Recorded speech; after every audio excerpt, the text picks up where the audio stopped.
നിന്റെ ജീവിതം വിടുവിക്കപ്പെടുവാൻ, നിന്റെ ജീവിതം ധന്യമാകുവാൻ, അടുത്ത തലമുറകൾ ധന്യമാകുവാൻ, നിന്റെ ഭവനത്തിലെ കാര്യങ്ങളെ നീ ക്രമത്തിലാക്കുക. നീ മരണപ്പെടാൻ പോകുകയാണ്, സകലതും ക്രമീകരിച്ചു കൊള്ളുക എന്ന് ആമീൻ യെശയ്യാവ് എന്ന പ്രവാചകൻ ഹിസ്കിയാവിനോട് പറയുമ്പോൾ, ഹിസ്കിയാവ് ദൈവസന്നിധിയിൽ പൊട്ടിക്കരഞ്ഞ് പ്രാർത്ഥിക്കുമ്പോൾ ഒറ്റ പദം ഞാനിവിടെ പറയട്ടെ. ആ കണ്ണുനീരോടുള്ള പ്രാർത്ഥനയുടെ മുൻപിൽ മിനിറ്റുകൾക്കകത്ത് ദൈവം തൻ്റെ തീരുമാനത്തെ മാറ്റുകയാണ്.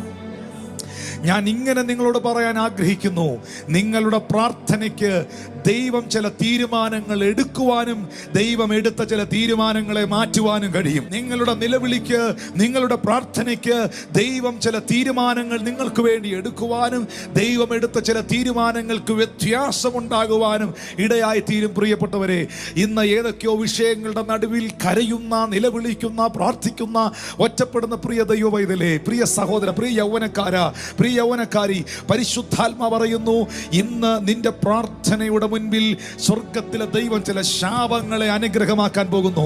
നിന്റെ രോഗക്കിടക്കുകളെ മാറ്റി ദൈവം വിരിക്കുവാൻ പോകുന്നു. ഹല്ലേലൂയ.